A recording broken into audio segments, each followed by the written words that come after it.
ಮಹತ್ವಭಾರ ಶ್ರೀ ಮಹಾಲಿಂಗೇಶ್ವರ ದೇವಸ್ಥಾನದ ರಥೋತ್ಸವದ ಅಂಗವಾಗಿ ಗುರುವಾರ ದೇವಸ್ಥಾನದಲ್ಲಿ ಆಡಳಿತಾಧಿಕಾರಿ ಕಂದಾಯ ನಿರೀಕ್ಷಕ ರಾಜು ಹಸಿರು ಹೊರೆಗಾಣಿಕೆ ಮೆರವಣಿಗೆಗೆ ಚಾಲನೆ ನೀಡಿದರು. ಬಳಿಕ ಹಳೆ ತಾಲೂಕು ಕಚೇರಿ ಮಾರ್ಗದಿಂದ ಬಸ್ ನಿಲ್ದಾಣದಿಂದ ರಥಬೀದಿ ಮೂಲಕ ದೇವಸ್ಥಾನವನ್ನು ತಲುಪಿತು. ಚೆಂಡಬಳಗ, ಭಜನಾ ನೃತ್ಯ ಮೆರವಣಿಗೆ ಜೊತೆಗೆ ದೇವಸ್ಥಾನದ ಆಡಳಿತ ಮಂಡಳಿಯ ಸದಸ್ಯರು, ಟ್ಯಾಕ್ಸಿ ಮತ್ತು ಮ್ಯಾಕ್ಸಿ ಕ್ಯಾಬ್ ಮಾಲಕರು, ಚಾಲಕರು, ಆಟೋ ರಿಕ್ಷಾ ಚಾಲಕರು, ಮಾಲಕರು ಮೆರವಣಿಗೆಯಲ್ಲಿ ಜೊತೆಯಲ್ಲಿದ್ದರು.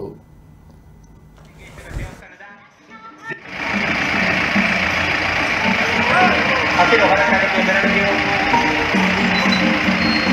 ಮಹಾಲಿಂಗೇಶ್ವರ ದೇವಸ್ಥಾನದ ಒಂದು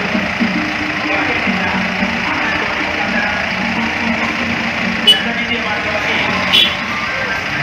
ಶ್ರೀ ಮಹಾಲಿಂಗೇಶ್ವರ ದೇವಸ್ಥಾನ ತಲುಪಲಿದೆ.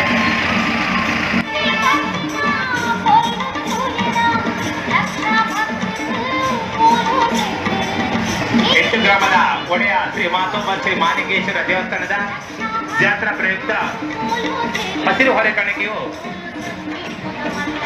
ಮಹಾಲಿಂಗೇಶ್ವರ ದೇವಸ್ಥಾನದಿಂದ ಹೊರಟು ಬಸ್ ಸ್ಟ್ಯಾಂಡ್ನಿಂದ ಅಕ್ಕನ ಶ್ರವಣಿ ಮುಖಾಂತರ